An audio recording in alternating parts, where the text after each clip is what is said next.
All right, then shifting our focus to the other top story we're tracking for you. Tensions between the United States and Iran, they're escalating dramatically, especially over the last fortnight. And now, according to a Reuters report, the US military has drawn up advanced strike options against Tehran, including the possibility of targeting individual Iranian leaders and even pursuing regime change if ordered by President Donald Trump.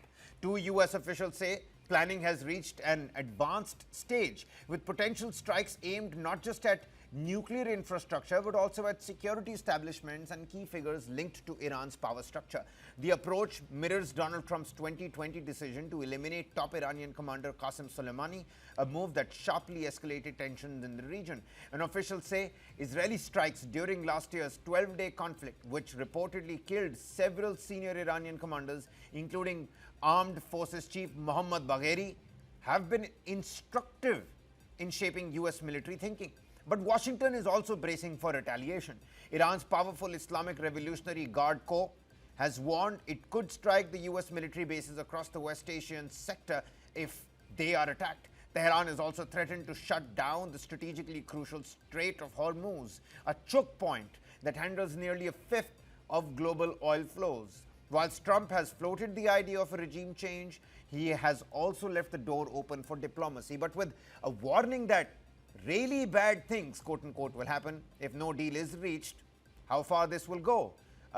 With US firepower now building in the region, Iran signaling a decisive response to any aggression, the risk of a wider regional conflict is certainly rising sharply.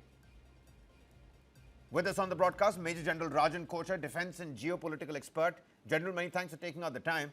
Help the viewers put this into context. You've got so much of armament and frigates and the strike force groups that are deployed in the region on the waters. The Strait of Hormuz is that little negotiating bargaining chip that Iran has thrown on the table time and again, and the United States' president's braggadocio statements also far and plenty. But what will really happen? We've seen the IDF carry out these targeted attacks in Tehran across various Islamic nations in that very sector. But do you think this is the final tipping point, or this is again pure statements with no teeth actually? Thank you, Kabir. I think a very interesting aspect of the discussion you have brought about as far as this the likelihood of the US and Iran war is to happen. See, you have to see one thing very clear. Whenever a military campaign is to be launched, there is a political aim and there is a military aim. What is the political aim now? In Iran, in case the US has to strike, the political aim is to ensure that the top leadership of Iran is eliminated. Otherwise, there is no point in carrying out this military operation, because even after carrying out this military operation, you are not going to achieve your objective. Because what is your objective? Your objective is to ensure that whatever agreements United States wants to happen, they are concurred by Iran, because so far it is not happening. A number of rounds of talks and everything. So I think President Trump is quite frustrated in his statement. Actually, what he made was, 10, 12 days I give you, and in case you don't do it, then something bad will happen. That bad is already, we know how it is going to happen. So very rightly brought out in your opening narrative that the first and the foremost action on part of the United States has to be to eliminate the top military leadership, and the collateral will be the political leadership. Well, let's say something like that happens, General. Let's say something like that happens, something like a Qassem Soleimani 2020 repeats itself. Then what happens? I mean, right now, the entire, not just Iran, not just Israel, not just Lebanon, let's say, not just Yemen, but I mean, the entire region is on a tipping point. And you rightly pointed out, Donald Trump says something really bad will happen, but then he talks about limited strikes, and we know what those limited strikes might be. No, Kabir, you're right, but then you see what happens. Unless you have boots on ground, there cannot be any regime change.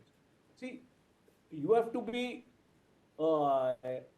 inserting your special forces inside Iran. And those special forces have to move into places like your palaces, where Khumani is staying, or you are targeting their uh, Revolutionary Guard, those leaderships, which I think recently they have carried out a strike in UAE in which one of the generals was eliminated. So that is the way you see the Mossad. You have to understand these are the footprints of Mossad here. Because in this 12 days war we saw uh, almost 20, as you had mentioned, military leaders as well as the scientists, nuclear scientists were eliminated. So that is the only way I can perceive this attack can succeed. Because in case you strike their nuclear installations, command control, air defense, and all, you are going to degrade the military potential of Iran by 30-40%. Beyond that, nothing. And the resolve of Iran's present leadership not to toe the US line is still standing firm, because we are not hearing any kind of reconciliatory statements from Iran suggesting they are willing to go the mile. So that is why the frustration comes in. So I think the only way this US strike can be successful is that when they eliminate these people, but even after eliminating, what is the next step? Yeah. Because Okay. do you have an alternative leadership to be inserted in their place? You don't have. So, if in case you are going to eliminate this leadership, there will be internal chaos in Iran. That is what you want to happen. You want internal chaos to take place so that people come on the streets and then they try to position their own leaders at the helm of affairs. And at that point of time, the CIA and Mossad will play a very important role. So I Okay. think Okay. this is a work in progress. It can't happen overnight. All right, all right. General, let me ask you this. Let me ask you this. One final question before we let you go. One thing's for sure, the oil prices have gone up. People are anticipating that this is going to, block the Strait of Hormuz in retaliation. Iran can do that, disrupt the flow of oil through the Persian Gulf. But President Trump has told reporters, let me quote him here. He says, I guess I can say that I am considering that. These are his exact words when talking about the attack, this limited strike on Iran. You rightly pointed out, you spoke about Mossad. So what's the modus operandi here? Is it going to be US-backed Mossad? Mossad carries out the attacks, and it's going to be US backing and US resources that are going to be used in it.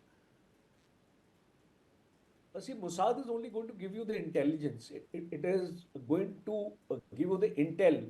The strikes are going to be carried out by the US, and it is a coordinated effort between the CIA and Mossad, because Mossad, just remember one thing in Iran, if you see the demographic, there are a large number of Jews who stay in Iran, more than a couple of lakhs. They are the source of information for Mossad. Okay. As last time also, this actually information came about. And you mentioned about the Strait of Hormuz. Let me tell you one thing. It's not possible for Iran to blockade it for a long period. Yeah. Because US has the capability to unblock it also. Because how are you going to block it? You're going to mine that area. And demining equipment is there with the US, because in case of ascendancy in war, you will find that the Strait of Hormuz will again be opened. So it's only a short-term kind of thing which Iran may do. You may blockade for 10 days, 15 days, but beyond that, it is not But General, in possible 10 for days, Iran wouldn't the damage to already be sustain. done? Isn't 10 days already No. impactful? See, this short-term blockade is not going to make much of a difference. Okay. Because all these Gulf countries have got reserves available. All They have right. got enough of reserves available of oil to sustain themselves. So I think it's a bluff, because I Okay. don't Okay. go by this theory that the Strait of Hormuz is going to block for a long time. Who's It's be a temporary kind of a thing. and Who's and US will General? be able Who's to really overcome. calling whose bluff is something that we'll have to wait and find out. I think it's still early doors. These kind of statements have come out far and plenty, but I think it's now escalating to a point. Will a second attack on Iran actually be deadlier than the first? That's also another question, but that's only after United States actually attacks. You brought out the Mossad, aspect of it all, and I think we'll have to, wait and see. The waiting game certainly begins on this particular front. A frustrated Donald Trump, already frustrated with the U.S. Supreme Court striking down on his tariffs.